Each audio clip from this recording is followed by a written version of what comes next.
I'm going to try to speak fairly quickly so that we can have maybe a chat at the end, because as I was doing at the beginning, I am a confessed fan of Korean dramas. I actually come to them in a slightly funny way. My mother is Japanese, and I was always a big fan of Japanese dramas. And of course, when I was watching one time, Netflix suggested a Korean drama. I had never watched one before. And when, of course, I watched one and I was hooked, right? I watched Boys Over Flowers and I was hooked. I couldn't. So now, I basically exclusively watch either Japanese or Korean television. So that's where this started. And this was also in the middle of, as Mark said, my initial research or my prior research, which was really on K-pop. So popular music, Korean popular music, and particularly the fans in the West. There are many, many good experts on fans of K-pop and K-drama in Korea. And so I didn't really feel that it was in my area of expertise to really contribute anything about Korean fans or even fans in Asia. But actually, at that point, this was a couple of years ago now, and very little had been done on Western fans. So that's kind of how I got into it. Okay, so there's my contact information. If you're too shy to ask a question, that's fine. Always feel free to email me, or you can DM me on Twitter. That's my Twitter handle there underneath. Okay, so many of you, as we know, because we've already gone around, will of course recognize these top K-dramas or Korean dramas from last year. And of course, there's Crash Landing on You. It's actually not a great photograph of it there in the left-hand corner. But this paper, this talk that I'm going to give you today is really trying to understand the engagement with Korean drama by the very racially and age-diverse Korean drama fandom based on my research in the United States and in Europe, UK and Europe. So most of these fans watch primarily through global digital video subscription platforms such as Netflix and Rakuten Viki. And I frame this within the theories of pop cosmopolitanism, working off of Henry Jenkins' work, and also Melancholia, In-gyun Oh's work on Melancholia. So in it, I use ethnography, both it was in person until 2020, and then virtual. Also, I'm on lots of social media outlets, and in-depth interviewing with K-drama fans based in the United States and Europe to push beyond these kind of theories of cultural odorlessness, that there's nothing really Korean about Korean dramas, and that's why they're so popular across the world. They don't have an odor, right, per se. So I would argue that I actually think that's not actually the case. So here's the theoretical frame of the paper or the talk today. Theories of Cultural Proximity by Kim and Bae predicted that Korean dramas would be popular in other Asian countries, extending South Korea's soft power in the region because they have cultural commonalities, experiences of rapid modernization. They're not that geographically or culturally distant from Korea. And also, Kim and Bae argue that Confucian and other Asian cultural values, such as filial piety, like respect for your elders and your parents, which deeply permeate Korean dramas, will resonate with the conservative values of those in receiving countries. One of these, I think, is the kind of fewer because of censorship, sexually graphic scenes that appear in the dramas, and in particular, the Korean communication standards that says that depictions of sexuality would, quote, destroy Korean moral sensibility and ethics, end quote. So I think this is part of what is slightly appealing, not only to other Asian viewers, but to Western viewers as well. Western viewers, particularly Western female viewers, including white, but also Muslim women, Latino women, and African-American women in our sample, liked the absence of graphic sex scenes, fewer portrayals of graphic violence, except for maybe the ones that Mark watches, and less aggressive forms of what they call toxic masculinity in Korean drama. And they don't hold or have much exposure to Asian cultural values at all. In fact, most of the people that I've interviewed and surveyed have never been to Korea, know nothing about Korean culture, don't speak Korean, and have never met a Korean person. Right? So this paper is really exploring another possibility, that for Western viewers, they read Korean drama narratives through their own local racial, gender, and class contexts, rather than through Asian compatible kind of cultural values. So as Jew, one of the articles I suggested that you read says, this is because there's a high degree of emotional involvement, as she says, in the dramas. There are feelings of pleasure and effective consumption of Korean dramas is the main thing that is kind of driving this. Now, Ingyu Oh argues that the cultural proximity explanation essentializes Confucian cultural values, and that the appeal of K-dramas has more to do with the emotional outcomes, or what he calls melancholia, that dramas incur. And I would argue that I think this is applicable, particularly to the emotional and global reach of Netflix and Rakuten Viki as they expand across the world. Ingyu O defines melancholia as the emotional outcome that emanates from the suppression of the mournful sorrow caused by lack of something or someone that someone cherishes. And this is building off of Judith Butler's work. The bottom line is basically it's that they seek emotional kind of connection, or what Lee calls transnational intimacy, through watching the dramas and through connecting with the emotions of the characters. And they see it as meeting an emotional need, or filling a sorrow or lack of something that they have. And so this is the frame that I kind of started out with, and I started asking people about their motivations to watch and the meanings that they create when they do watch, and their impressions of Korea vary widely, right? So these Korean dramas then quell this melancholia, and it is about, I think, seeking emotional fulfillment, and also what Lee calls transnational intimacy. Now, with gendered and racialized, and I'm also going to add in their class or socioeconomic status melancholia present in the West, my research illustrates how Western consumers and fans of Korean dramas also show signs of gendered and racial melancholia, but they do this through what Henry Jenkins has called pop cosmopolitanism. And so the Lee article, again, that I had you read, there's the quote there, that we're drawn to these dramas because it holds the promise of a predictable yet enticing romance with a beautiful, caring man. K-dramas and K-drama fandom also provide opportunities to develop and expand your cultural knowledge and perspective of the world.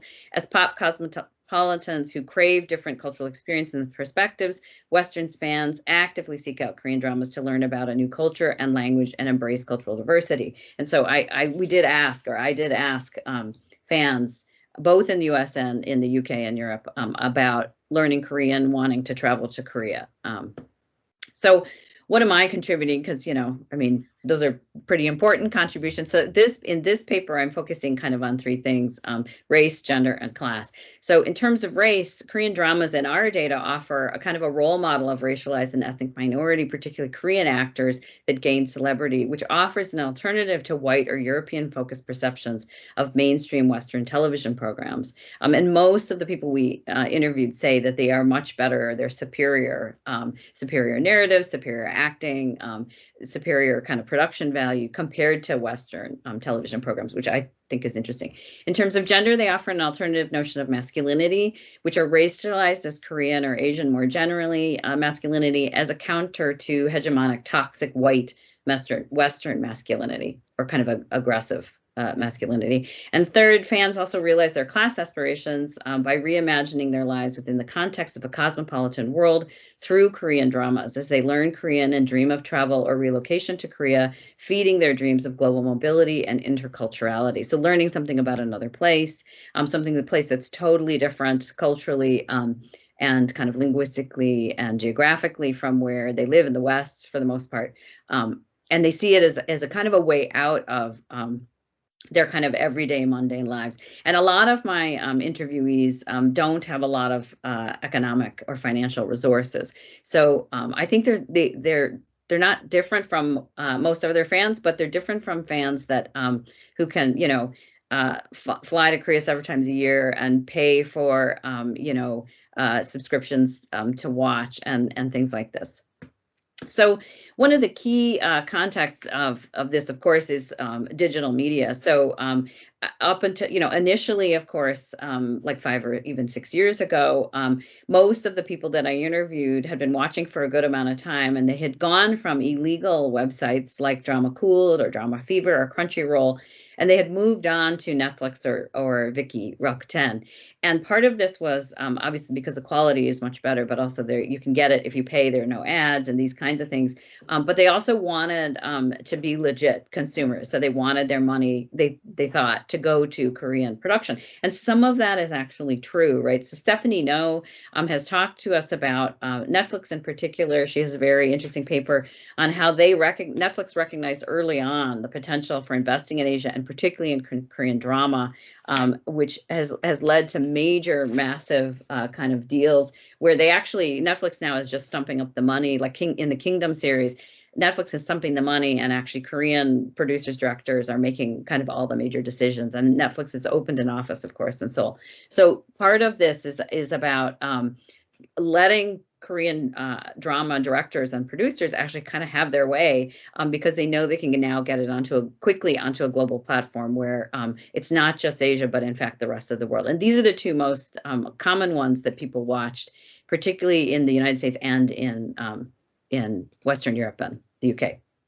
Okay, so just a brief note here about the context of this race for soft power. I mean, I'm sure you've discussed in your module already Hallyu wave and the production of popular culture, and it's driven, of course, in part by a quest for not hard power like military power, but political and kind of diplomatic kind of soft power. Or if people are positively inclined toward Korean culture and Korea and Korean people, that maybe they will obviously be positively inclined towards Korea or want to travel there as tourists, etc., or want to support the state. But I just want to be clear that all of this, of course, so there is public money, of course, that goes into supporting the Korean drama industry in Korea, and particularly for export to the rest of the world or the West, like our fans consumed it. But also, of course, that this is all within a neoliberal capitalist context. So people are doing this to make money, right? So it's very clear, and that's probably another paper that I'll have to write on the context of trying to make money, and the product placement in Korean dramas, as you know, is endless, right? And is very real. It sets off, buying frenzies, not only in Korea, but across the world, of certain cars, of certain fashion products, particularly beauty products.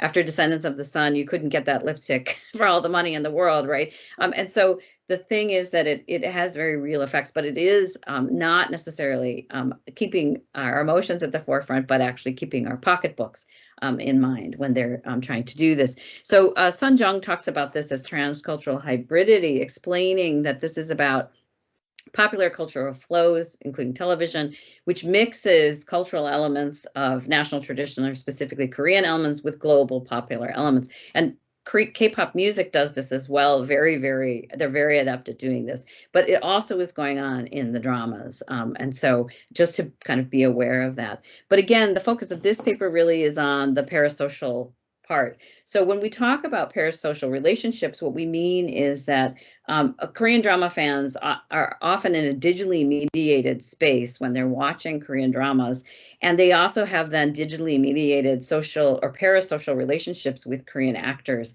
So that means that they develop an affinity through the watching for particular actors. They might then follow them on social media or go on YouTube and watch other videos of them giving talks on game shows, etc. And they imagine that they're in an emotional relationship. It's a one-way relationship, obviously, of the fans to the actor with this person. But I would argue that it's not just an emotional relationship, it's also a cultural relationship. And so what I'm trying to add here is this concept of paracultural relationship. It's not only an admiring and wanting to know more about their favorite Korean actor, but also wanting to know more about Korea more generally, driving them to do things like take Korean language courses and culture classes, like this class possibly. But they're doing it from their own perspective, right? So they're mediating their own race, class, and gender backgrounds from a Western setting through these interests in Korean kind of popular culture. Okay. So I'm a sociologist, so I won't spend too much time talking about methods, but I always think it's important to tell people what I actually did in terms of my methodology. So from 2017 to 2020, I was in person until obviously the pandemic put an end to that. I have been interviewing fans, conducted participant observation, both in person. So that means that I went myself and was taking field notes and talking to people. I've been to multiple K-pop concerts, K-pop disco nights, Korean film screenings, both cinema and kind of television film screenings, Korean fan gatherings. We have like local clubs and conventions, of course. I've also been online lurking, what we call lurking, on social media sites such as VLive, Twitter, Weverse, YouTube, Rakuten, Viki, Netflix, and Reddit. Now we've stopped actually the Reddit part. I also then at some of these events, I conducted surveys. So I did 110 surveys in Chicago in July of 2018 and 100 surveys in the UK and London in June of 2019. And I have also then, in addition to that, conducted qualitative in-depth interviews. So these often are scheduled for an hour, but sometimes my longest one has been 4.5 hours because we sort of get talking about this and we sort of can't stop talking. So I've done 30 of those. Those have been mainly in Europe, and they were in person actually. And so now I'm kind of shifting, because probably what I'll have to do for the next phase is it'll all have to be through Zoom kind of interviews or FaceTime interviews or things like that with various popular culture fans. So some of these were K-pop music fans, but actually when you scratch the surface of K-pop music fans, almost every single one of them that I talked to also were K-drama fans and also spent a lot of time consuming and watching Korean television of different kinds. Sometimes it was game shows, sometimes it was documentaries, but more often than not, it was dramas, right? And more often than not, it was serial dramas, not films, right? Okay. So many of you probably will have seen this before. This is the largest that I could find census that has been done of K-pop fans. This was done by the BTS Army. Now, it's not generalizable, but the thing that I like about it is, of course, that it has 402,881 responses, the biggest, I think, conducted to date. They did it through social media platforms. That's obviously probably a problem because it's not actually reaching even some of my interviewees who don't have access to social media, from 100 countries and in 46 languages, right? So it's pretty big scale, but again, probably not generalizable. The demographics they found were actually that 50% of the fans were under 18, and another 42 or 43% were between 18 and 29. So only 8% of the fandom roughly was over the age of 30. And I think this is interesting because actually my sample is slightly older, but only slightly. And actually one of the people that I interviewed actually talked quite a lot about the age diversity of the kind of K-pop fandom. And she said, so in my own research, one self-described, this is what she calls herself now, I didn't label her as this, BTS fan or Army Ajuma, that's what she calls herself. Army is the name, of course, of the BTS fandom. So she's an Army Ajuma in her 30s, originally from Latin America, but she's now based in Europe, and she works for a major multinational technology firm. And she explained to me that the narratives of Korean dramas that she watches are often about struggle and overcoming obstacles in your life or issues that you might have in one's life, particularly in the lives of women. And she explains, quote, "It's a universal message. It doesn't matter how old you are. People are still struggling, and so anyone can relate to that, really," end quote. So again, I think this the universality of the messages and narratives, I think are really interesting, and it clearly appeals to predominantly female, predominantly young, but not totally female and not totally young population. The universality of these narrative storylines in Korean dramas, she goes on to explain. She says to me, quote, "It's like the mirror of Erised in Harry Potter. Do you know that?" And I said, "Yes."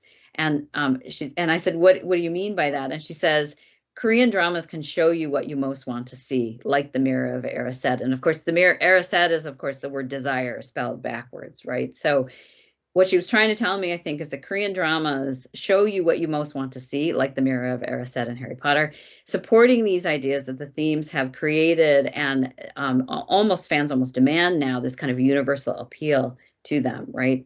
And I think the curator of Netflix knows this, and actually in the Jew article, she says that Korean dramas are identified as not just entertaining fantasy, but offering real comfort, especially for female viewers, through emotional involvement in watching them, right? So this emotional involvement was really, really clear from the get-go in this very racially and ethnically diverse fandom in my sample.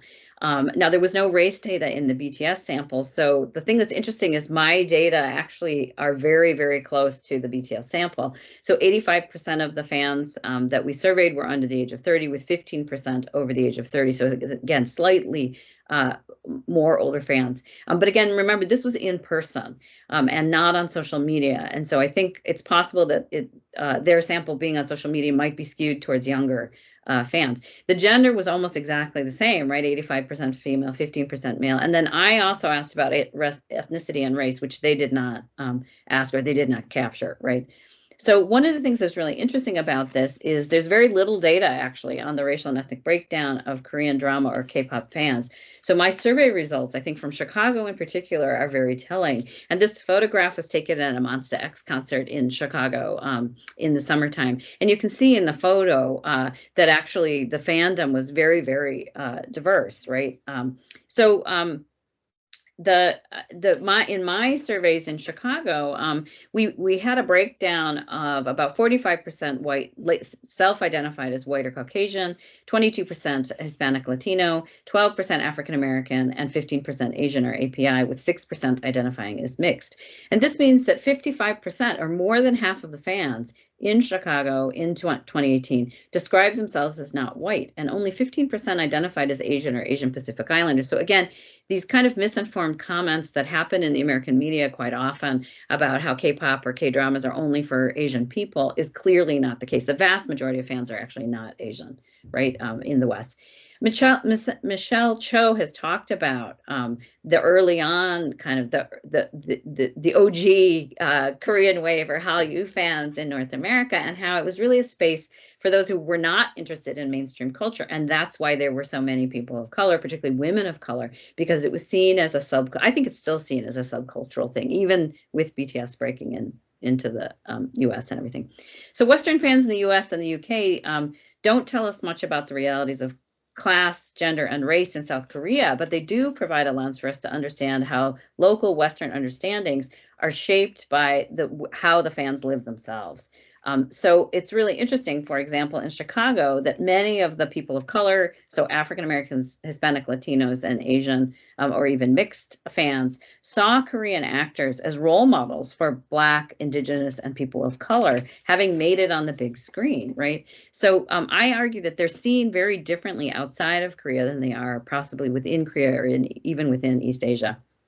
Okay, so let me just pause there. Are there any questions? I don't know if there are any questions. This might be a good place to take questions or comments.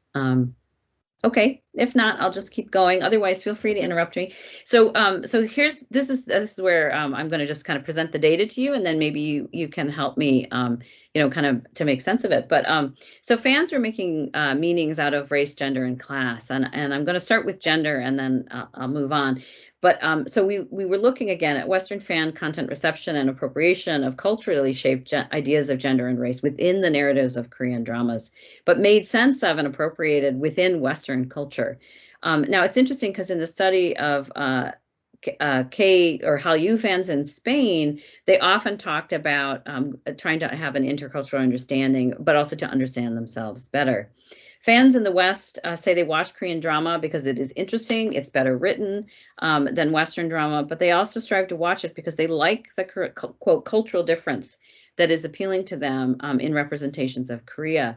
So through Korean drama, fans reported to us learning about Korean cultural practices, of informal and formal speech, of religious ceremonies, celebrations of people's death anniversaries, cultural practices in drinking, which I always find kind of funny, obviously that you drink to the site, you don't drink head on to somebody because that's considered rude, health and house, cleanliness, as well as Korean products like phones, cars, food, beauty, and fashion. And again, I spoke about product placement. It's impossible, of course, to escape that in advertising. But so there's global cultural consumption, but there's also global mass consumption of products, particularly Korean products, which are placed in Korean dramas, which of course increase sales.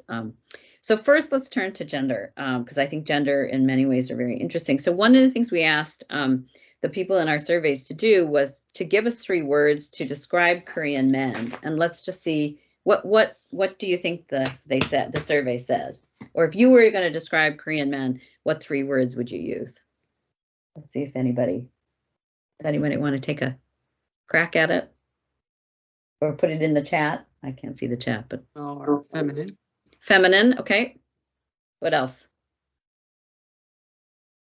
We got that too. Nobody else wants to say anything. Manly. Manly, yeah. We got that, yeah. Good. You guys are good. You've obviously thought about this. Now, it's interesting. So in our survey, some people said, well, I couldn't possibly comment about Korean men in general, which is fair enough. And other people said, well, I don't know. One actually even asked me, she said, do you mean like normal Korean men or do you mean Korean actors? Because I don't know any Korean actors. I mean, I don't know any normal Korean men, but I know Korean actors. So it's good that there was a sense of that there might be a difference between Korean men that they see in the dramas and Korean men in real life. But even with that said, the vast majority of the survey takers and interviewees gushed, and I mean gushed, about Korean men, and frankly used language that I was actually shocked. I went to college in Berkeley in the 1990s, and I was, I think, the only non-Korean in one of my classes, Asian American Studies classes, and everybody else in the class were Korean men, young men, and they used to complain vociferously in the 1990s about how they couldn't get a date with anybody and that nobody liked Korean men. And we had long conversations about that. Well, fast forward 30 years later, and now, of course, what are people describing Korean men as? The survey says, and this is in ranked order. So tall was the most often answered word. So survey says Korean men were tall, handsome, talented, hardworking, old school or traditional. They're polite, they're stylish, they're cute, they're amazing, and they are manly and masculine. So that's good. Some of the things that you guys said got on there. And I have to say, I was absolutely shocked. This is almost the direct opposite of adjectives that we used to use to describe, or Korean American men in the US used to describe themselves. And I think part of this is because there's been a shift in the way that Asian masculinity is seen, in big part because of Korean dramas. So past visions of Asian masculinity in the 1880s and 90s in the West were very much like these photographs here. Images of Asian men and Korean men in particular, nerdy, glasses wearing, good at math, technology, or science, oversexed or lusting after or idealizing white women. The picture on the left, they're physically unattractive and physically basically repulsive. And this is epitomized, I think, in popular media of the time. So in this film, 16 Candles, where these photographs come from in 1984, Gede Watanabe, who is actually a Japanese-American guy, plays the role of Long Duck Dong, an Asian male character who's an international Asian student in the US, complete with the black eye glasses, nerdy, with little English, who spends most of the movie sexually lusting after the lead, Samantha, played by Molly Ringwald. He's not even considered a man or a boy in the movie, but instead this weird, nerdy foreign body that lusts after white women, whose every appearance in the film is announced by the sound of a gong, right? Today, the images of Asian men are a little different, right? And I think that Korean dramas reflect this shift and have contributed actually to this shift in understanding notions of masculinity as a site for re-emasculation of Asian male bodies. And you can see that in the physical presentation here, and a reinscription of the Western gym or bodily work, the worked-on body, the weightlifting, fit body with the choco or six-pack abs, onto Asian male bodies, combining athletic ability and body work with Asian male gentlemanly, sometimes I would argue sexist, ideas of masculinity. But this is spreading across the world, and I think women, particularly female fans, are responding to this, and they're now seeing Asianness and Asian masculinity in particular as desirable.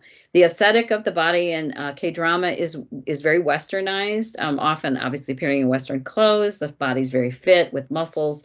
Often the actors are quite tall. So this is is Namju Hyuk, who is about 26 years old, and he recently was just in Startup, but he's also been in weightlifting Fairy Kim Bok Ju and a bunch of very kind of famous dramas.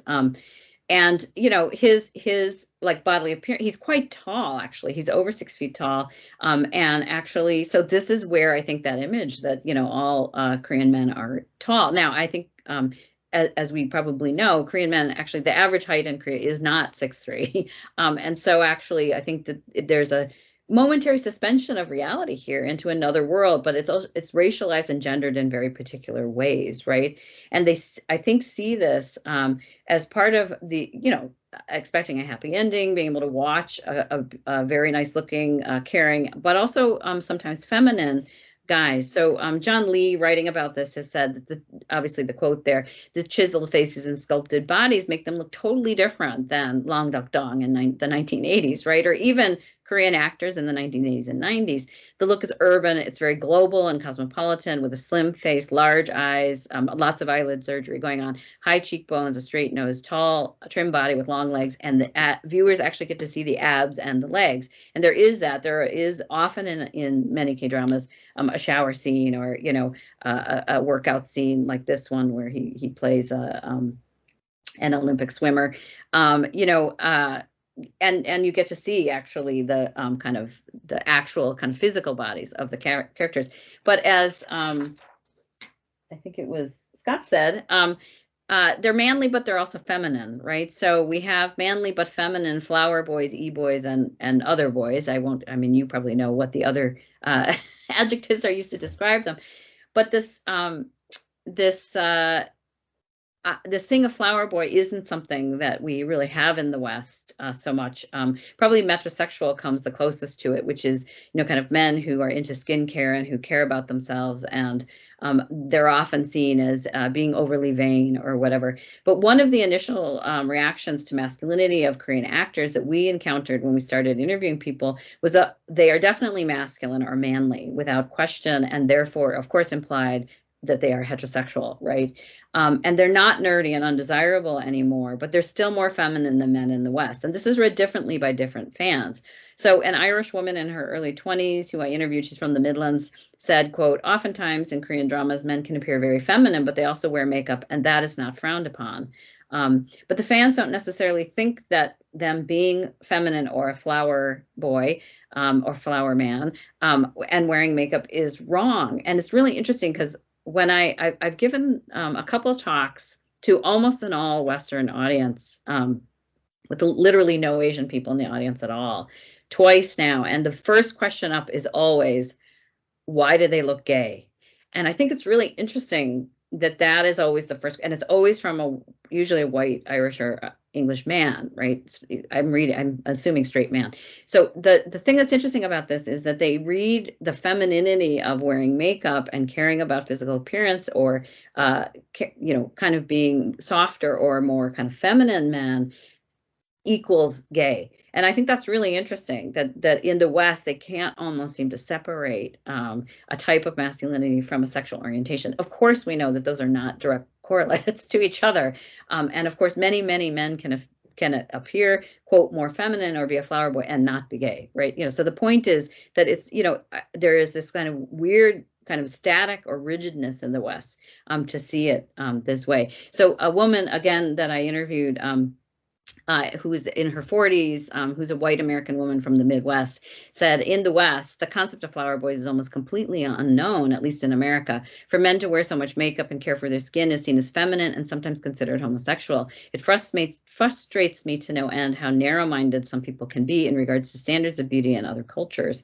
And the thing that's interesting about this is often physical contact between two men, say between two friends who kind of throw their arms around each other. Again, in Korean dramas, people sometimes read this as homoerotic behavior, and it may be sometimes, but it also may not be. And there can be different cultural standards for physical contact between same-sex friends. And so I think this is interesting. This is one of the things that the drama viewers talk about learning.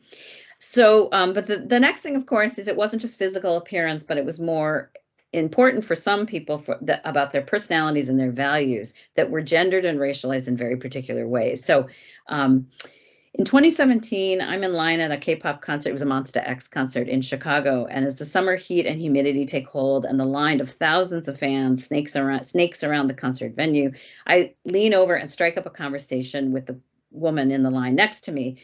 Her name is Lucia, and she's a 30-something Mexican-American mother, and she's come with her teenage daughter, and they're in line in front of me. And we're talking hours, right? Of course, if you're a fan and you've ever been to a con or a gathering, a concert, anything, there's a lot of time spent waiting. And so it's actually perfect for my kind of research because I can just run around and talk to people. And we have a lot of time. So we chatted a lot about who we were and why we were interested. We spent a lot of time, but after we established which songs we liked best of Monsta X and who we really wanted to see and who our biases were, the conversation typically turns to Korean dramas that we've watched. And she starts to recommend dramas to me. We talk about Lucia's favorite actors. She's a Ji Chan-wook fan, and she's just finished watching the K2 drama, which I also liked. When we begin to talk about the main character, the Ji Chan-wook character, she swings around to me quickly and she sighs, and then she says, "Oh, Korean men just ruin it for you." I was taken aback momentarily by her comment, so I asked her for clarification. I said, "What do you mean?" And she says, the quote here, "All other men just come up short compared to them. Korean men are natural, funny, they're gentlemanly. There are things about Korean culture that are similar to my Mexican culture. They're family-oriented. Men are men, and they protect women. They're kind to women and respect women. It's not all sexualized and graphic the way it is with American pop culture." So this was fairly typical, actually, in the kind of portrayal of Korean men, and she was a strong believer in this. Now, part of the reason I think that people are drawn to this is actually not necessarily about Korean men per se, but actually more as a backlash against toxic masculinity. So again, on social media, this is Anna, who is commenting that her pandemic plunge into K-drama led her to a realization about Korean masculinity, and that you have to have, Vogue suits and fast cars, but you also have to have Martha Stewart domestic skills. The amount of julienne carrots and cake decorating and sewing and table festooning is huge. Or this comment, again, what you watching? I really like it when the male lead in a drama says something like this. It really fights against toxic masculinity and these terrible stereotypes. So one of the things that was very appealing was actually that it wasn't white, toxic, hegemonic masculinity, right? And this, you have to remember that this is in a time period, 2017 to 2020, where there's a surge, I would argue, of toxic masculinity in popular culture and in politics, right? So in the wake of Brexit and a Trump presidency, again, which racialized coronavirus as the Kung flu, built on notions of xenophobia, anti-immigrant, anti-Asian sentiment, and shifted hate culture where violence, misogyny, and racism seem to be totally okay, particularly in the United States. But if you scratch the surface of this desirable Korean masculinity, there is an awareness that you could go too far. And of course, there was a long discussion of Korea boos, which are people who are kind of crazy fans who essentialize all Korean men as attractive just because they're Korean. And there's actually a meme on TikTok that we're analyzing about Korea boos, and then blah, so it's interesting that people were aware of fetishizing. Okay, so let me quickly move on because I'm kind of running out of time. In terms of race, there was a long discussion, of course, of race, and again, I won't rehearse that here. In K-pop, there's been a lot of discussion about racial appropriation of hip-hop music from African Americans by K-pop idols. There's also been discussions of race in Korean dramas or scandals, and I think the thing that's really interesting about it is that for a lot of the people of color that we interviewed, they see race in a very different way in Korean dramas. So part of the reason they watch them is because the leads are not white, right? So this is Shaima, a Pakistani woman in her early 20s, who explained to me how she sees Korean actors in the West. She says, "I think it's definitely down to the whole idea of other that comes into play, and we can see the whole underdog image of, or at least we can see in mainstream media, that they would not be of different backgrounds, or there's very few, let's say, popular or mainstream. So there are very few minorities breaking through. It's definitely something and important to see yourself as a minority, and you can relate to it, a Korean actor, just through watching someone who struggled and faced the challenge of being different and diversity and overcomes that, right? They see that, they recognize it and appreciate it because the struggle of being a person of color is something they can relate to, and whether it be breaking through the entertainment industry as well. And it's really important to see what someone like you and feel a sense of empowerment in that as well. So I think it's really important, right? So this is an odorless or cultureless. This is racialized, right? And she feels akin to or likes the fact that the actors are not actually white but are Asian.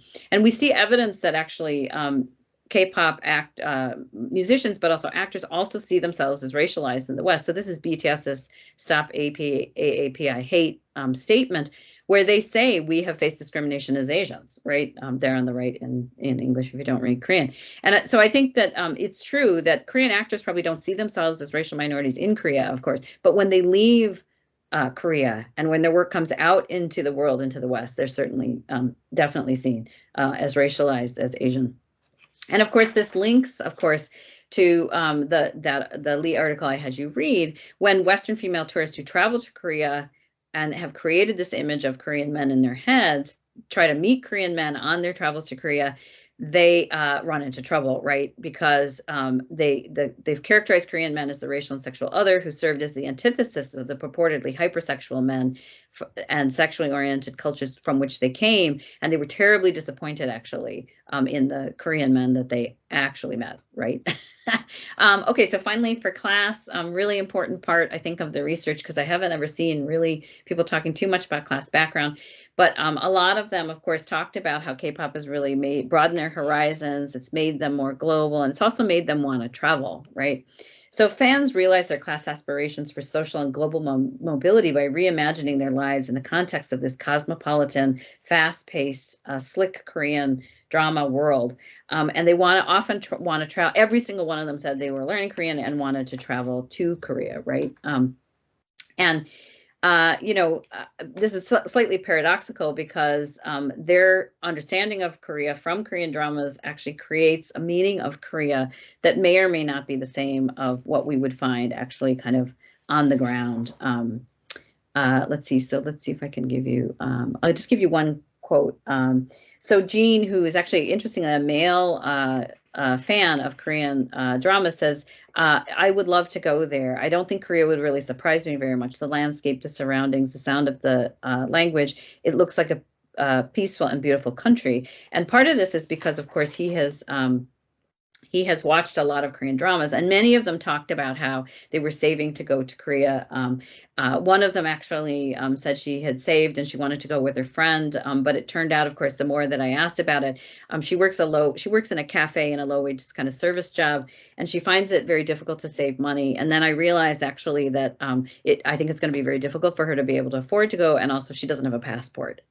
So there were a lot of my interviewees who were talking about how they were going to go there. And as Lee says, the problem arises, though, when they get there, because the Hallyu tourists constantly struggle to make sense of the differences between the glorified images they possessed of Korean men and their actual dating experiences in Korea. And this is, again, possibly because there are actually quite conservative views being expressed by particularly young Korean men. So I don't know if you can read this, but so this is these are the results of the Seoul mayoral election, right? And obviously the more progressive candidate here is in blue, conservatives in red, and other, basically. And this is down here is, this is 18, 19, 20-year-olds, 30-years, 40-years, 50-years, 60-years. And you can see Namja, right? So this is Korean men in their 20s, 72.5% voted for the Korean conservative candidate. And this is almost exactly the same as men in their 60s. But if you look at women in their 20s, they're much more progressive, whereas women in their 60s, again, are much closer to their kind of age compatriots in terms of their political views. So it's possible that young Korean men are actually quite conservative and actually not quite as progressive and as good at julienning their carrots as you think that they are. The other thing is, if we look at the actual kind of marriage, obviously people love each other, they might get married. In January 2021, marriage rates in Korea are down almost 18% from last year. Fertility rates, which were also very low to begin with, the sixth lowest in the world, are down again another 6% from last year. And marriages with foreigners are down even more. The other thing, of course, I think always to kind of remind fans is that the lived reality in Korea, of course, is that there's quite a big gender gap. And in fact, South Korea ranks 115th out of 148 countries. Doing fairly poorly in women's earnings and participation in the labor force, political participation, less than 10% of ministers are women, and third level education. Oh, and by the way, all those Korean drama actors who are, male drama actors who are buzzing around the house doing domestic labor, actually women do 5 times the domestic labor of their male partners. So all of this, I think deepening soft power seems to be working, right? Many of them are learning to speak Korean. They're tired of waiting for subtitles. They're going to Korea, but they do so, I think, with very particular racial, gendered, and class images of Korea, and particularly Korean men from Korean dramas. Is Korea ready for this? I don't know. I think, it's very interesting, but we do see a very real effect happening in the West in terms of social media. So the project that I'm just starting now is actually on social media, and we see a blurring of the line between Korean and Korean American men, or Asian and all Asian men, benefiting. So Asian male TikTokers are super popular, and Instagrammers are super popular across the world. And part of this is because TikTok's algorithm presents you, if you're interested in K-pop or K-drama content, its algorithm sends you local Korean or Asian male TikToker content. And so we see this kind of blending together of the kind of real world on local TikTok and Korean drama. So actually, maybe let me stop there.